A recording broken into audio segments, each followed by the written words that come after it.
máximo. Bueno, entonces, en continuación a lo que nos quedamos ayer.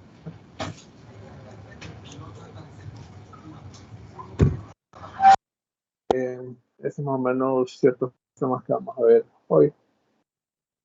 Entonces pasamos con un cierto repaso de conceptos de energía mecánica clásica. Entonces, recordemos que obtenemos esto debido a la definición del teorema de Helmholtz, el cual dice que si un campo vectorial en valores infinitos tiende a cero, entonces su divergencia y su rotacional van a tener un valor único y bastante característico. Entonces ayer encontrábamos que la divergencia del campo magnético para un estado de no ausencia de materia era igual a la distribución de carga respecto a la relatividad. Entonces hoy trataremos de ver de dónde sale esta otra entidad que nos dice que el rotacional de E es igual a cero. Entonces, para tratar de ir viendo esto, recordemos cómo está definida la energía cinética, que en este caso es representado por esta T mayúscula. Si recordamos, es el producto punto de la velocidad, en el cual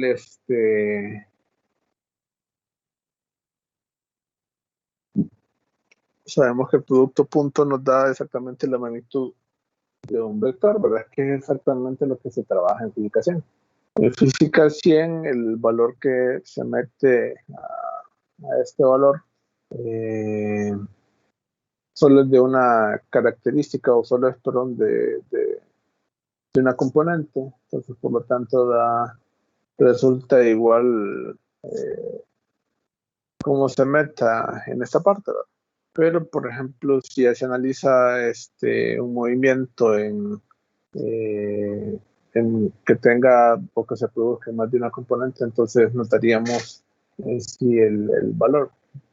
Entonces, si a este producto cinético le calculamos su derivada, entonces al final nos quedaría es el resultado de la masa multiplicado por la derivada temporal de su velocidad por la propia velocidad.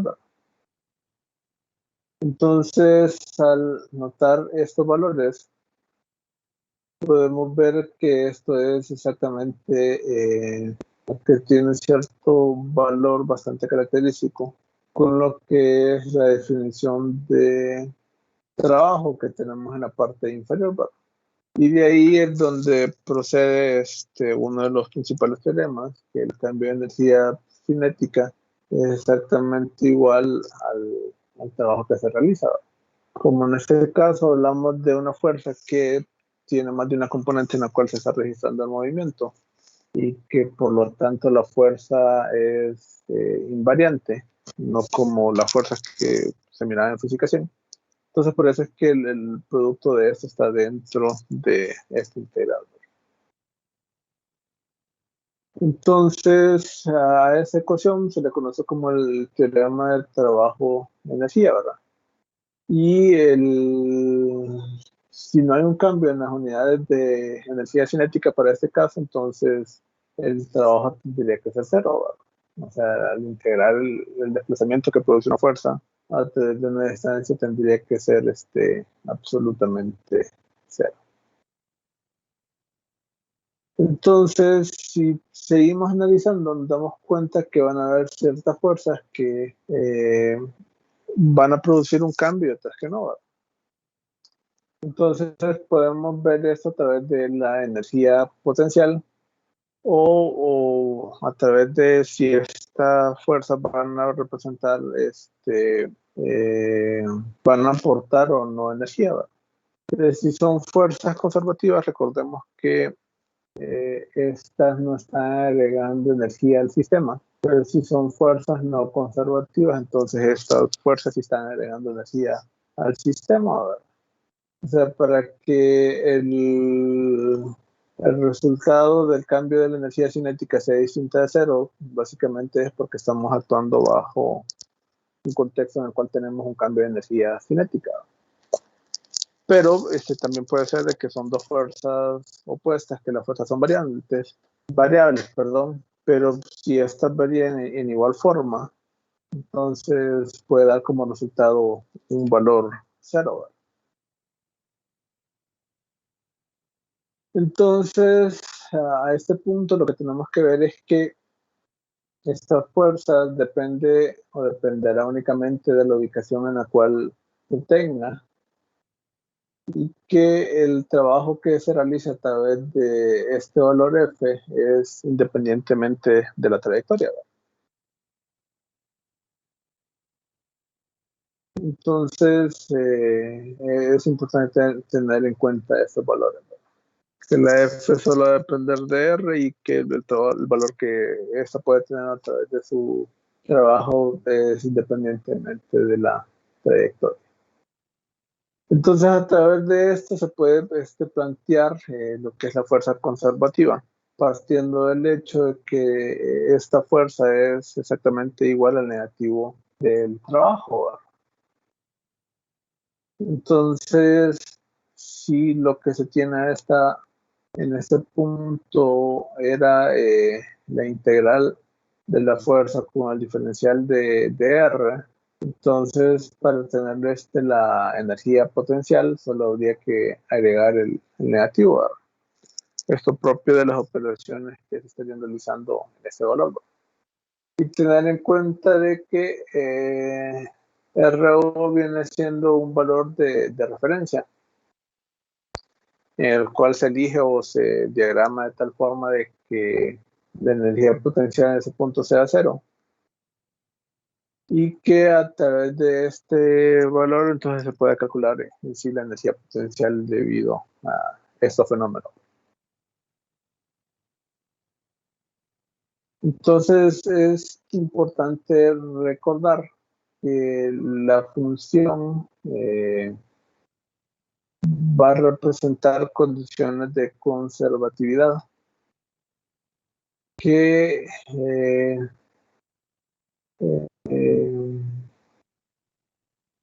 bueno, de conservatividad, recordando que el segundo enunciado que teníamos anteriormente, de que el valor que el trabajo que se miraba en esta forma, producido por la fuerza, independiente de la trayectoria, entonces ahora lo miramos en función de la definición de energía potencial, entonces se adhieren estas condiciones, ¿verdad? Recordemos que aquí solo estamos agregando el menos que tenemos originalmente, pero y todo lo demás es exactamente igual. La relación que existe entre energía potencial y el trabajo debido a este valor, ¿verdad? Y que en sí estos valores nos representan la mínima energía que se tiene que emplear para poder desplazarse de un punto a otro en función de la trayectoria medida para este valor.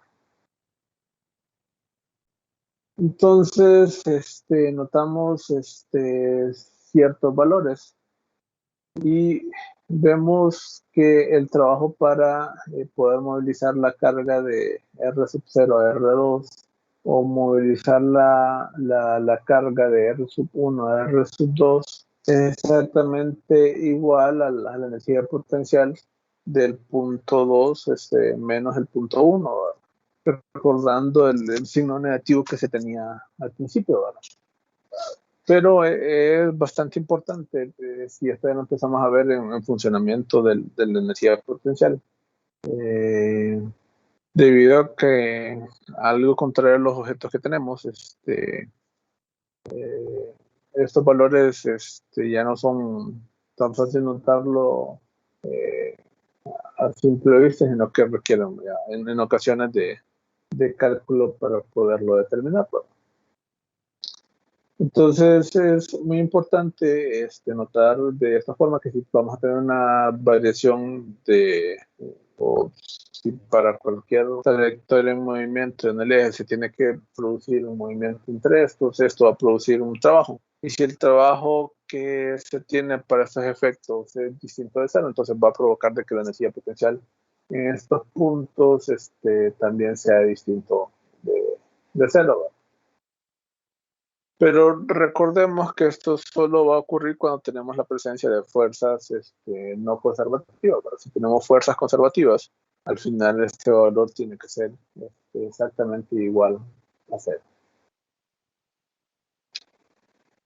Entonces, con lo que se obtiene esto, la operación inicial que se tenía, cambiándolo por la energía potencial, se tiene la ecuación que tiene que ver con la conservación de la energía, ¿verdad?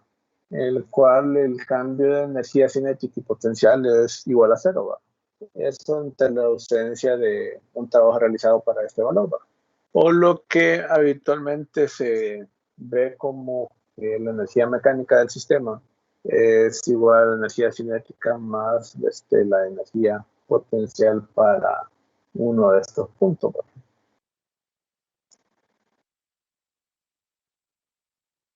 Entonces, al tener fuerzas no conservativas, lo que nos va a resultar es que vamos a tener la presencia de un trabajo no conservativo. Y al final, el balance de energía que se tenía entre una posición y otra va a ser exactamente igual a ese trabajo no conservativo, ¿verdad? E igual de esta forma se puede obtener, por ejemplo, los valores de energía mecánica para un valor específico, cambiando la variación que tiene la energía mecánica para uno de estos lugares. Pero es importante saber ver o entender la presencia de fuerzas no conservativas, cuáles son los cambios que van a tener específicamente para los sistemas a los cuales se esté analizando. Con presencia de estas, es esta ecuación que tenemos acá, y en ausencia de esta sería exactamente este valor.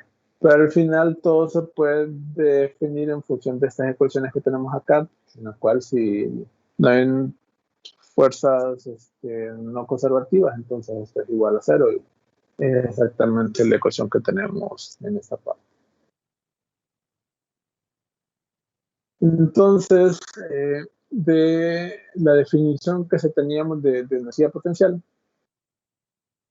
eh, miramos el valor original que teníamos en esta parte y vemos que nos queda un integral de la fuerza aplicada en el sistema de ejes primados por un diferencial de R a través de los límites R sub 0 y R.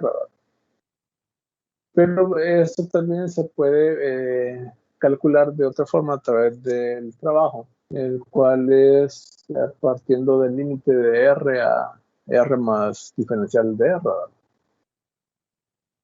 Y esto básicamente es el producto punto de la fuerza por ese diferencial, ¿verdad?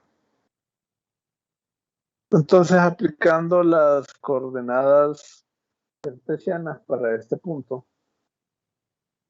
puede desarrollar cada uno de estos valores tal como aparece en la última parte de la ecuación para este lugar, ¿verdad? En el cual quedaría que es la sumatoria de la componente de la fuerza en X por el diferencial en X más la componente de la fuerza en Y por el diferencial en Y más el componente de la fuerza en Z más el diferencial de Z, el cual quedaría exactamente igual como está a su lado derecho, ya aplicando teniendo cierto principio de, de sustitución de parámetros con el parámetro U. Entonces es importante notar en este punto que lo que tenemos en sí es una igualdad tanto para los parámetros similares de la fuerza en X, ¿verdad? Tal y como aparece en estos puntos. Entonces, por lo tanto, la fuerza se puede definir como el gradiente de la energía potencial para este punto en específico, ¿verdad? Tal y como aparece actualmente en pantalla, ¿verdad? Entonces, si nosotros queremos saber específicamente que cuánto es la fuerza que va a haber entre un punto y otro. Entonces lo que tenemos que evaluar es el gradiente de la energía potencial en estos puntos, ¿verdad? Entonces, por lo tanto, la energía potencial se asocia directamente con el cambio de energía que se puede tener para cualquiera de estos puntos. Entonces, regresando a la definición que se tenía originalmente, en la cual se calculaba el trabajo, que termina siendo igual al diferencial negativo de U. Entonces, notamos que la fuerza puede ser cambiado o reemplazado directamente por el diferencial de U. O hablando de otra cosa, hablando del gradiente de U para cada uno de estos valores. Y de esta manera quedaría definido el gradiente para estos términos. Ahora, continuando con la segunda condición que teníamos originalmente, tendremos que tratar de recordar qué es lo que pasaba con el teorema de Stokes para poder seguir a este punto. Entonces, recordando que la fuerza es básicamente una función que depende de R o que depende de la ubicación. Y como ya hemos mencionado, que el trabajo que realiza F, al no haber fuerzas no conservativas, tiene que ser una constante, ¿verdad? O igual a cero. Entonces, si recordamos la definición del rotacional, para un campo vectorial tendría que ser igual a un vector facial, el cual su magnitud nos representa la circulación máxima que tiene el campo vectorial A, ¿verdad? Esto asociado con la unidad de área que corresponde a esta zona en específico. Y en la cual la dirección en la cual se está marcando es exactamente igual al área que se orienta de tal forma a lo que está circulando en este punto, ¿verdad? Es decir, nos muestra cómo es la circulación máxima referente al punto A, ¿verdad?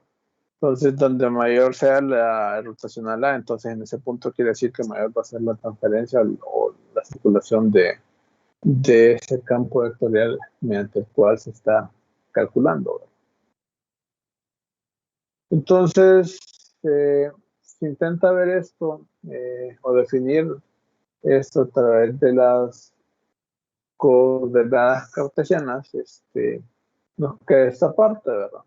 Sabemos que con X no vamos a tener ningún valor referido a X, sino que tenemos el valor de Z y Y mezclados cada uno de los siguientes, conlleva estar X y Z, y con Z estarán X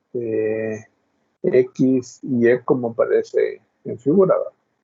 Y de esta forma suplantando también las componentes de el campo vectorial que se está evaluando en función de este valor, ¿verdad? Entonces, el teorema de Stokes lo que nos está relacionando es la integral de trayectoria cerrada de un campo con la integral de superficie rotacional que tiene el campo, ¿verdad? Tal como se mira en este recuadro que tenemos en esta parte, ¿verdad? Entonces, a través de rotacionales que obtenemos ese valor, ¿verdad? Y muy importante, al final podemos medir o tener un punto de referencia de cómo están atravesando las líneas de campo a través de esta zona específica que se tiene para este valor. Entonces, retornando a la segunda condición de conservatividad ante la ausencia de fuerzas no conservacionales actuando en el campo, entonces podemos sustituir cualquier valor que tengamos, siempre y cuando sea un campo vectorial, y es lo que se hace para este valor, pero ya no tenemos en sí el campo vectorial A, sino que ahora tenemos la fuerza. Y esto representa para un campo vectorial A, entonces sabemos que la fuerza podría ser perfectamente ese campo vectorial, ¿verdad? Entonces, lo que se tiene para este valor específicamente, para que esto sea igual a 0, es que esta componente rotacional tiene que ser exactamente 0. Al ser multiplicado por un diferencial de área, la única forma es que esta componente tiene que ser igual a 0. Por lo tanto, el rotacional de la fuerza para este punto tiene que ser igual a 0. Pero teniendo este resultado en este punto, debemos de recordar de que la fuerza solo va a depender de la posición y que por lo tanto es conservativa al ser irrotacional, ¿verdad? Que al ser una fuerza conservativa, su rotacional es igual a 0 y que por lo tanto lo que se va a tener en este punto es la particularidad de tener una fuerza central en relación a la energía que se está experimentando en cada uno de estos lugares. Entonces, tener rotacional de la fuerza igual a 0 nos conlleva un cambio que podremos implementar a continuación, ¿verdad? Entonces, al tener una fuerza de Coulomb, como mirábamos ayer, la cual sabíamos que es una fuerza central, que esta está actuando alrededor de los objetos, alrededor de esa. Entonces, las partículas en su origen tendrían, perdón,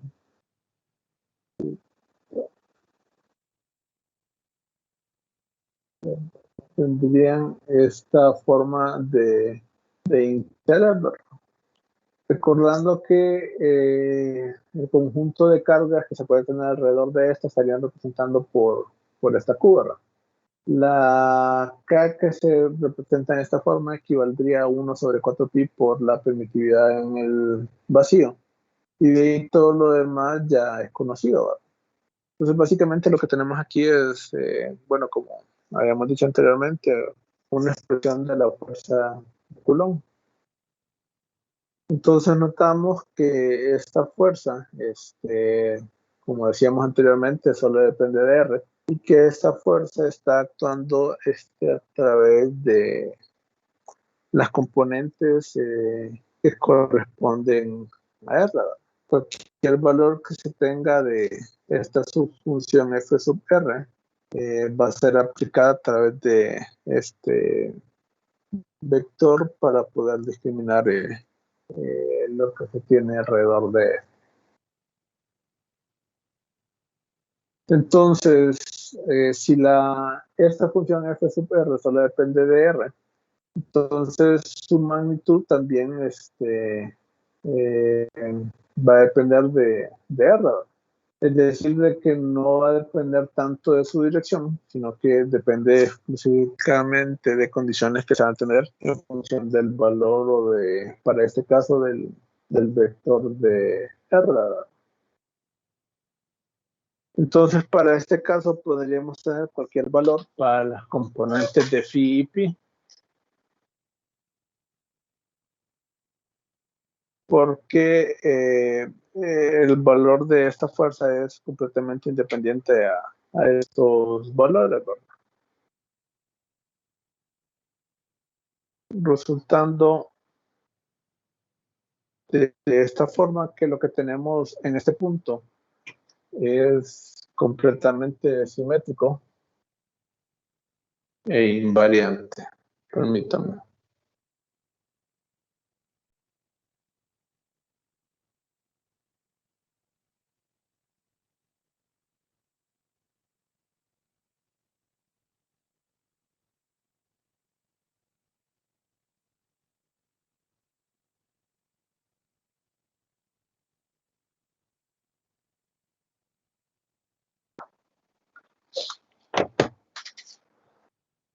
Entonces, esto representaría la ley de Coulomb, ¿verdad? Una fuerza central que solo depende de R, de los componentes en R, independiente de phi y de teta, que por lo tanto es simétrica e invariante ante las rotaciones, ¿verdad? Entonces, es fácil demostrar que es una fuerza central y esféricamente simétrica. Y por lo tanto, es una fuerza que es conservativa y que por lo tanto debe ser esféricamente simétrica. Y que también es una fuerza central conservativa, en la cual sí y solo sí es esféricamente simétrica, ¿verdad? Tal y como se miraba en la primera definición de las fuerzas en ese campo, quedaba de forma similar. Entonces, al tomar el rotacional en coordenadas esféricas, sabemos de que necesariamente solo tendrían que sobrevivir, bueno, sección de F, todas las que están en R, pero ya tenemos la base de que al aplicar el rotacional a la fuerza, eso tendría que ser igual a cero.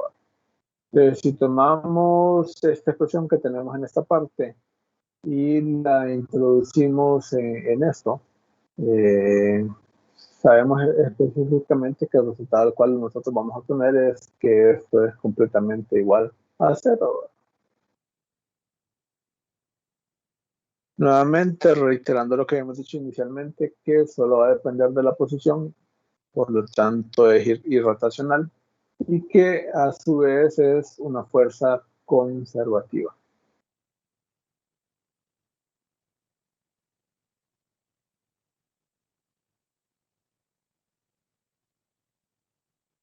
Entonces, al ser una fuerza conservativa, porque el rotacional de esta es cero, ya sabemos específicamente que es una fuerza central esféricamente simétrica.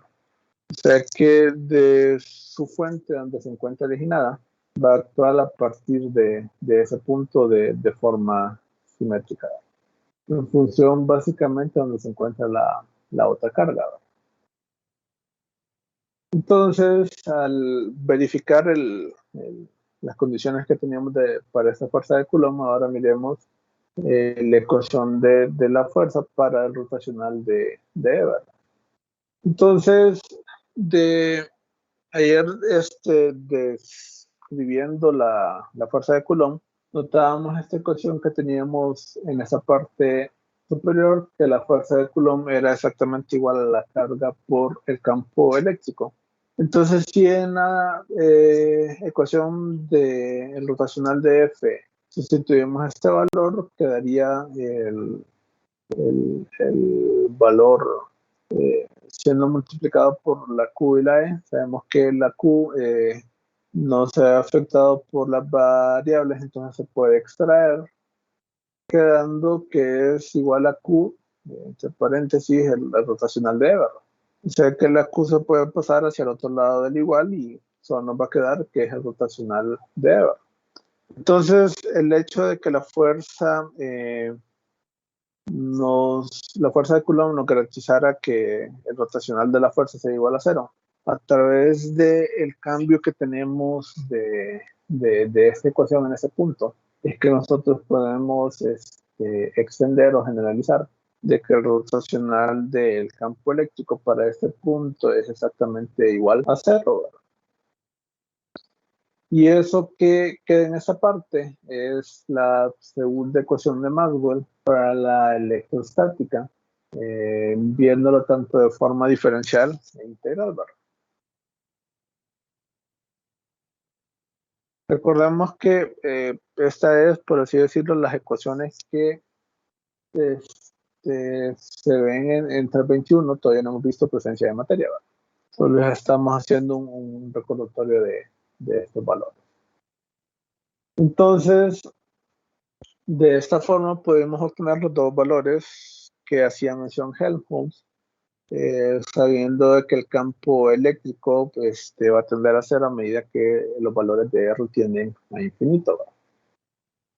Y que al tener un rotacional que es igual a cero, se puede expresar como que el gradiente de una función escalar, el rotacional es exactamente igual a cero.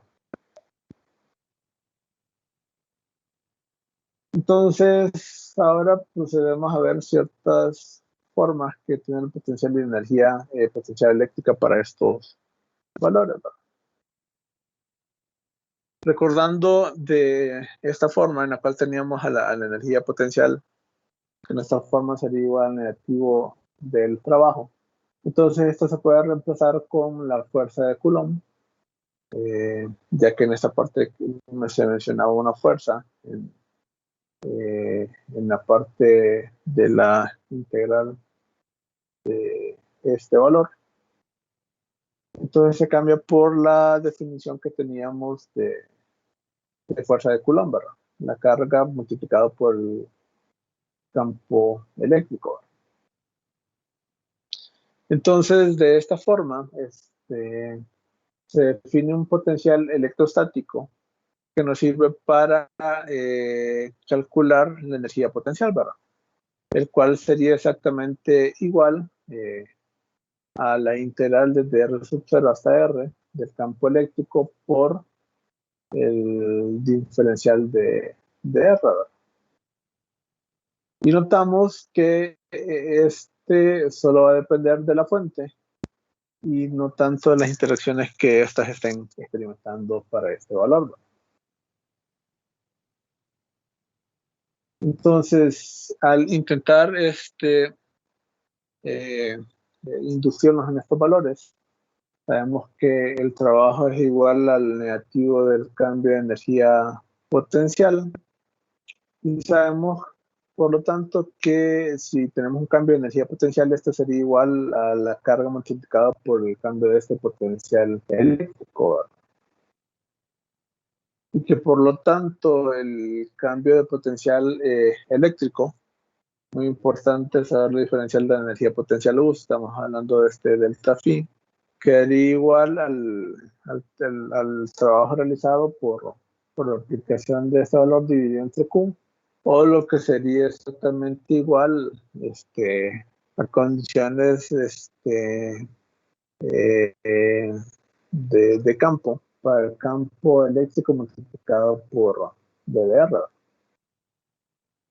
Y esta opción que se tiene en esta parte, a la diferencia de los potenciales eléctricos, que es igual al negativo de la integral del campo eléctrico punto un diferencial de línea de DR, sabemos que es una expresión bastante conocida para cada uno de nosotros. Entonces, al tratar de describir la fuerza de Coulomb para una carga de origen espacial, tenemos esta expresión. Al tratar de encontrar la energía potencial a partir de este valor, tendría siendo esta expresión que teníamos en esta parte.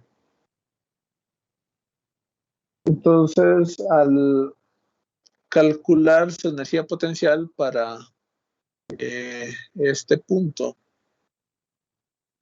nos resultaría exactamente que es igual a la constante en la parte exterior multiplicado por ambas cargas que están formando el campo, como se ve en la parte inferior de la figura. Entonces, muy importante, si ya se definió el potencial en esta parte y sabemos que la energía potencial multiplicada por Q por el potencial eléctrico, entonces de esta forma podemos discriminar para el potencial eléctrico, ¿verdad? El cual sería igual a la constante Q, que es 1 sobre 4pi, la permitividad en el vacío multiplicado por la carga externa, no la carga Q, que es el análisis dividido entre R, ¿verdad? Entonces, de esta forma se puede definir o generalizar también para una carga puntual, cuánto sería el potencial eléctrico asociado a este punto, ¿verdad? En el cual la Q mayúscula representaría el conjunto de acciones que están actuando alrededor de esta, ¿verdad? Y sabemos que todo lo demás sería exactamente una constante.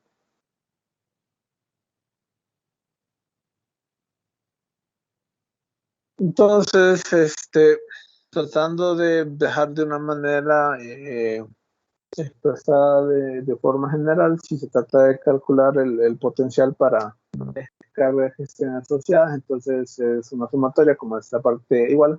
Pero si es el potencial debido a una distribución de carga asociada en este punto, sería cualquiera de las tres ecuaciones que se tienen en esta parte, ¿verdad?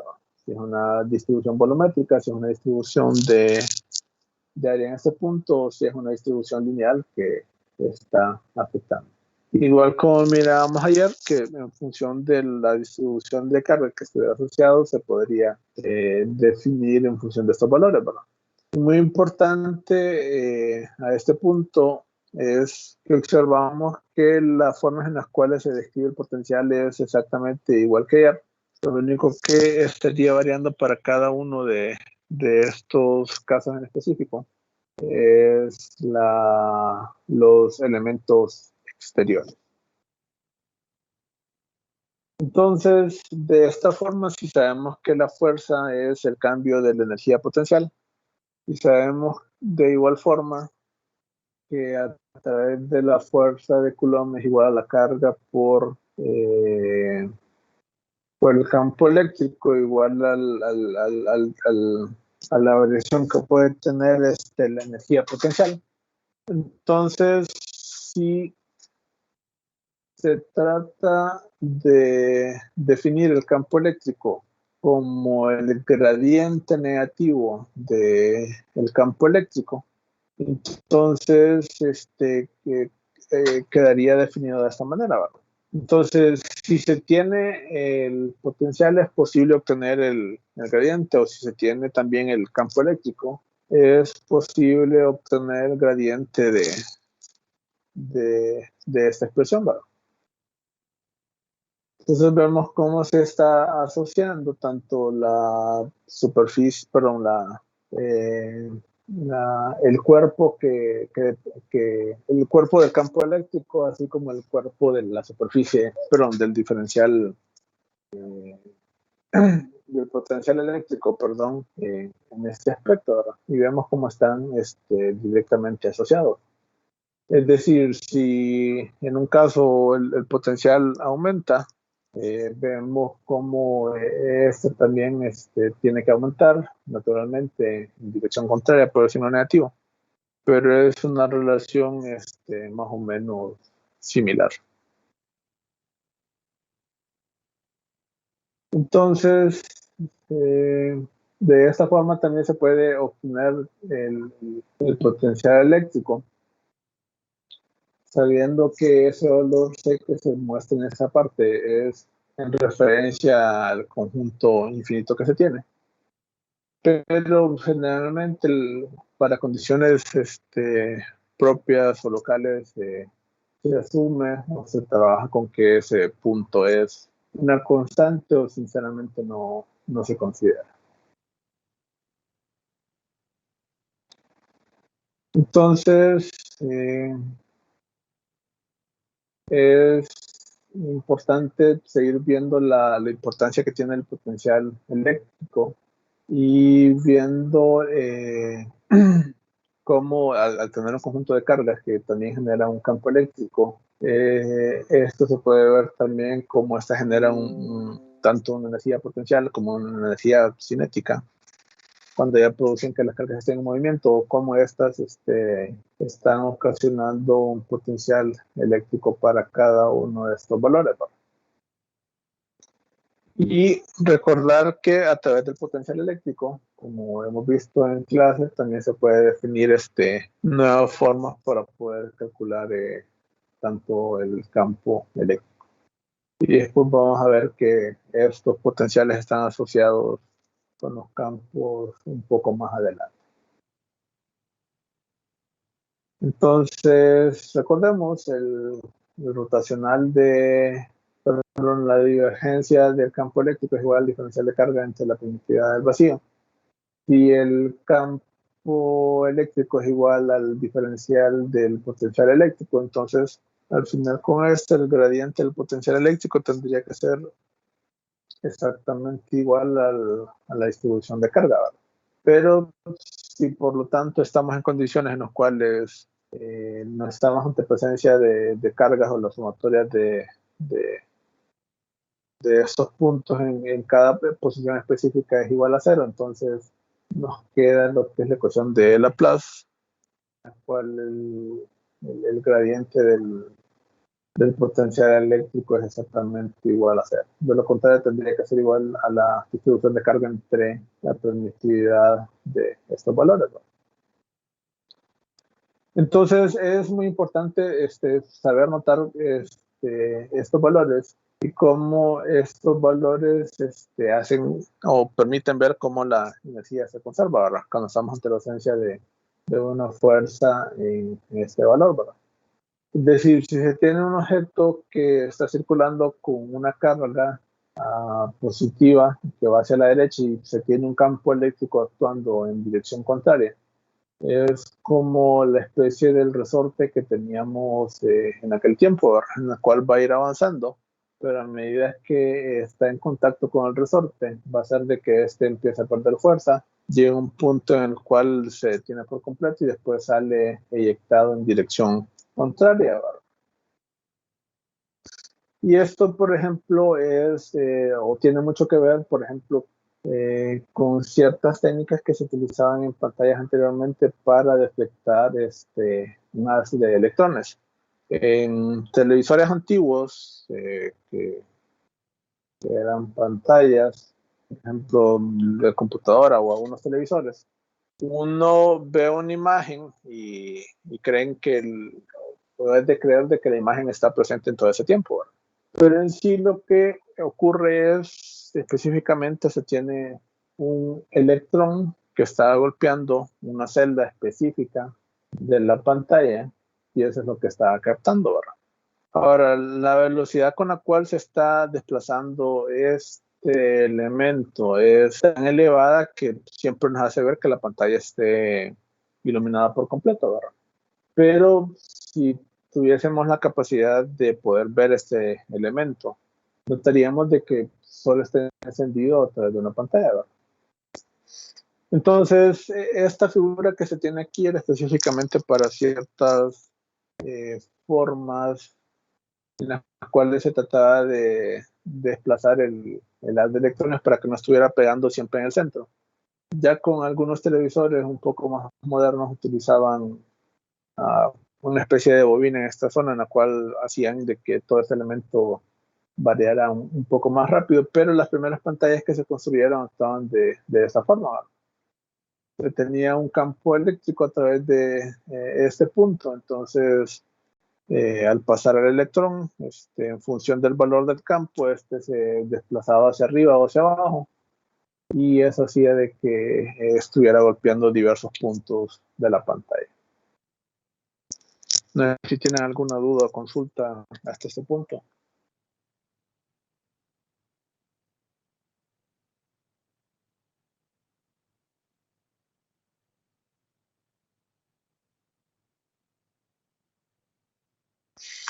Si no, entonces quedamos aquí por hoy y mañana continuaríamos, ¿verdad? Aunque mañana no estoy muy seguro de poderme conectar, pero igual de no poder yo les avisaría previamente. Pasen buenas noches. Gracias, Muy bien, ingeniero. Buenas noches. Gracias, ingeniero. Ingeniero. Sí. ¿Cuánto iríamos a evaluación? Como la quinta o sexta semana, más o menos. Ah, bueno. Está bien, gracias. Sí, que